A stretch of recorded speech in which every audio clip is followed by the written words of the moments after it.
Happy St. Patrick's Day, all my beautiful, loyal Irish patriots in Ireland and abroad. Of course, to the Irish Americans as well, celebrating.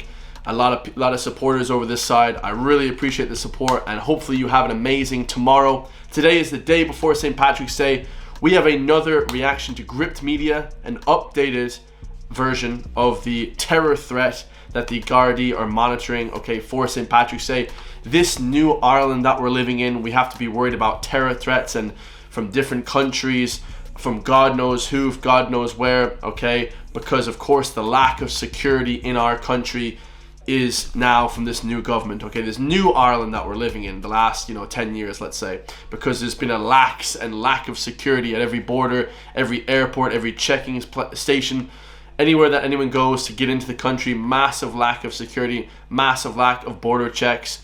The country has turned into a free-for-all, so we have to be worried about now terror threats. Now, before we get into this video, guys, like, comment, subscribe. If you want to help me as well, comment down below, help push this video, share it with everybody. But this one's going to be a big one, guys. Gript Media, obviously 60,000 subscribers on YouTube. They're massive now. Hopefully we keep pushing their channel, guys. I love everybody over here in Gript Media. We have Ben Scallywag talking about it. So let's get straight into it, man. Let's hear what he has to say. Gardaí are monitoring potential threats to St. Patrick's Day events in Ireland that are inciting attacks on behalf of ISIS online. In a statement that was sent to Gript this week, Gardaí said, quote, "An Garda Síochána is aware of an online posting inciting attacks on behalf of IS, that's the Islamic State. The posting referred to a number of high-profile events or occasions occurring throughout Europe, including St. Patrick's Day, Ireland. No specific event is highlighted in Ireland. An Garda Síochána remains vigilant regarding potential threats of this nature. Contemporary incidents throughout Europe demonstrate that religiously motivated violent extremism attacks can be both indiscriminate and unpredictable, with little or no advance warning provided." As previously reported by Gript, Justice Minister Jim O'Callaghan also previously acknowledged his awareness of these reports, saying that Gardaí were remaining, quote, "vigilant regarding potential security threats." In Austria, security measures were ramped up ahead of the prestigious Vienna Opera Ball last week, which was also among the 10 listed targeted events by Islamists. Authorities in that country deployed 500 police officers, including special forces, to secure the event following threats from ISIS-affiliated groups.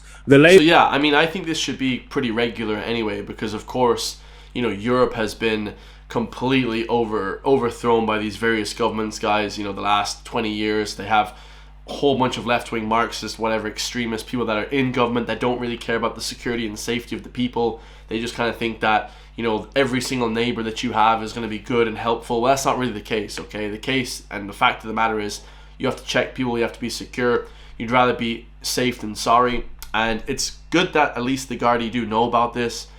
Jim O'Callaghan here, the new Justice Minister, of course, said that they are aware, they're monitoring it, they are being more safe than sorry, which is good. The Gardaí, of course, some people would say that, they have a lot of respectable people that actually want to help the country, and of course they do, okay? I don't think one or two people, should sway, the entire people's ideas about what the Gardaí are trying to do, because they have a tough job, of course, trying to secure the place, trying to secure everything, and that comes from the top down. Like I said, that comes from the government down, issuing them, telling them about border security. Okay, now the threats itself, I'm moved past this sort of idea that some certain religion or something specifically is more dangerous than others. I definitely never thought that in my life. Okay, we don't know who commits these attacks or who funds them, but definitely, guys, you want to be more safe than sorry. So other places do attack other people, and you have to be very wary of that. Okay, it's not just a certain religion or certain people or certain this. Okay, it's best not to completely just paint everybody with the same brush, so to speak. Okay, because some of these Middle Eastern countries are very safe. Okay, the safest place in the world. But when you come here, it seems like there's no border security, there's no nothing. So yeah, these attacks happen, and we've seen them in Germany.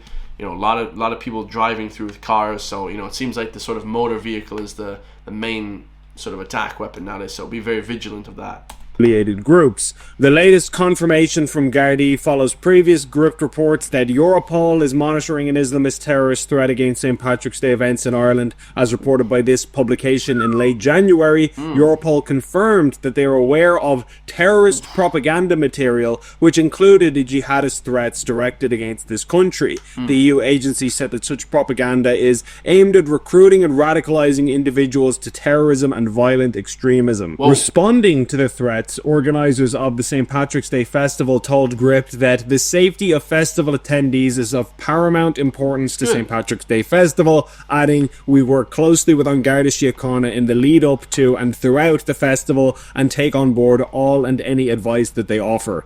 The Europol Terrorism Situation and Trend Report 2024 noted a surge in jihadist terror-related arrests in Europe last year, with a doubling in Ireland compared to the year before. The Islamic State terrorist group has claimed responsibility for many mass casualty attacks in Europe and across the world, including the 2016 Bastille Day truck attack in Nice, which killed 86 people, and the 2017 London Bridge attack, where 3 Islamist extremists killed 8 people and injured 48. Notably, one of the London Bridge attackers had lived in the Rathmines area of Dublin. Yeah, so the guy that did the Ariana Grande concert, I'm pretty sure he lived in Ranelagh in Dublin as well for like a few years beforehand.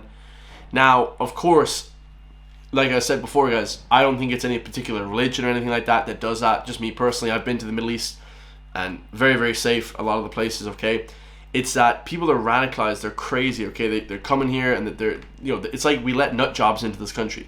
You shouldn't be letting nut jobs into the country. You should be taking a flight straight back home if there's any sort of background on them that they have, any sort of dangerous attacks, or they're fleeing for some sort of reason. If you have no documentation, guys, that's a good indicator that you're trying to hide your past, okay? So obviously be more aware about that.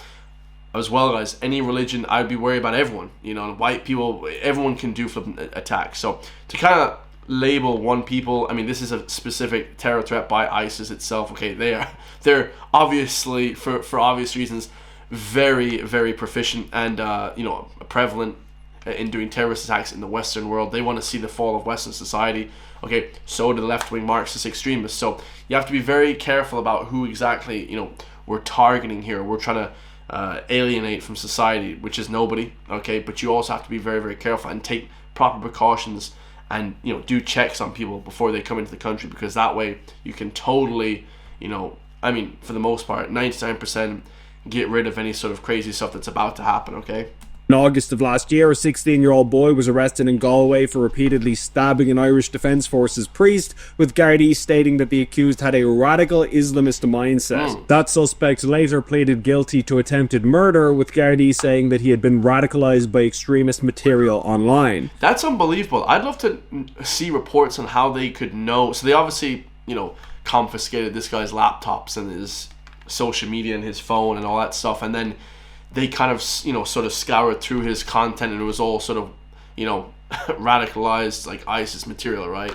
So yeah, it's unbelievable, guys. That kind of attack, I never heard of that ever happening in Ireland. Now obviously in England it was very prevalent, but what a lot of people don't realize is anything that happens in the US or US or the UK, about 5 years later it's going to happen in Ireland, because that's just, it's to sort of build up a society that more people, you don't know where people are from, etc., etc. You don't know, they're just on welfare, on the dole, sitting around doing nothing, and then people get angry, guys, okay?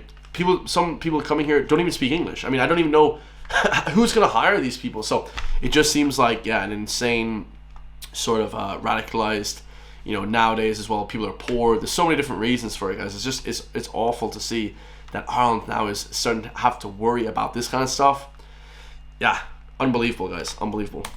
In 2018, as a precautionary measure, Gardaí established an anti-terrorism operation for the St. Patrick's Day parade that year, positioning large vehicles along the parade route to prevent potential attacks such as those seen in Nice and London. However, authorities have to date not outlined any specific security measures being taken for this year's events, although that just may be being kept for operational reasons. Yeah, it's a good point, but I would say, the less that they tell the public, probably the better, just to keep things under wrap until we know what the hell is going on. But yeah, a great article, of course, by Gript. it seems like a lot of these people are getting funded. You don't know who they're being funded by. You know, this is a whole thing as well. You never know exactly what's going on behind the scenes in these attacks or these sort of events, you know, for various different people. You know, we know like a whole different flipping range of conspiracies came out for 9/11, all these different things. So, you know, whoever's really behind the attacks and whoever's like funding it and stuff like that, be very, very careful, guys. Be understanding that it may not be the people that the media, the mainstream media is trying to push that are really behind the atrocities, okay? That's all I'm going to say about that. I love you all. Like, comment, subscribe. Let me know your thoughts. And yeah, hopefully you all have an amazing St. Patrick's Day. Just a nice little video to get you started before your nice St. Patrick's Day. I'm sure that the parades won't be any less, you know, amount of people. But I am sure as hell not going to go anywhere near the parades. I'll just say that much. You know, because obviously the last few years things have changed quite a bit. So yeah, definitely I'd recommend, you know, stay clear or at least be precautious when going. Happy St. Patrick's Day, the national day. We love it, guys. The best day of the year. I love you all. If you want to help support me, hit that join link down below. I'm going to be trying to put out these videos every single day, like I said. And yeah, hopefully we get to push back against mainstream media. I can't do it without your help, so I really appreciate you guys joining and becoming members. It really helps me out a lot. And watching these videos, of course, if you don't want to become a member. And I'll see you in the next one, man.